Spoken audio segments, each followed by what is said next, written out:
আজকের কবিতা অমল কান্তি, কবি নীরেন্দ্রনাথ চক্রবর্তী। অমল কান্তি আমার বন্ধু।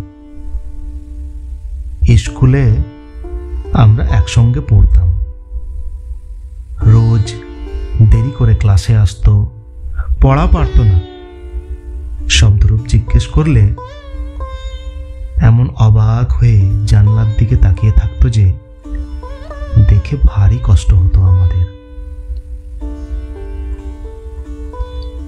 আমরা কেউ মাস্টার হতে চেয়েছিলাম, কেউ ডাক্তার, কেউ উকিল। অমল কান্তি সেসব কিছু হতে চায়নি। সে রোদ্দুর হতে চেয়েছিল।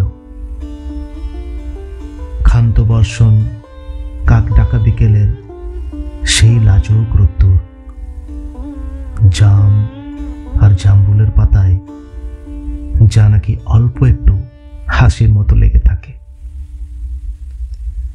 আমরা কেউ মাস্টার হয়েছি, কেউ ডাক্তার, কেউ উকিল। অমল কান্তি রোদ্দুর হতে পারেনি।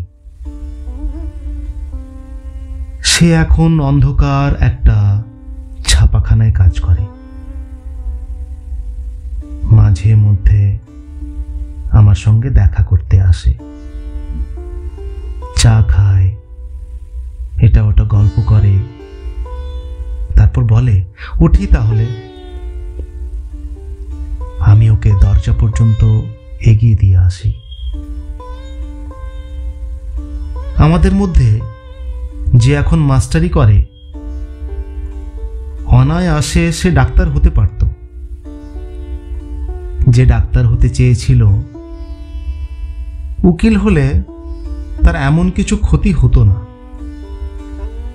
অথচ সকলেরই ইচ্ছে পূরণ হলো এক অমল কান্তি ছাড়া। অমল কান্তি রোদ্দুর হতে পারেনি। সেই অমল কান্তি রোদ্দুরের কথা ভাবতে ভাবতে ভাবতে ভাবতে যে একদিন রোদ্দুর হতে চেয়েছিল।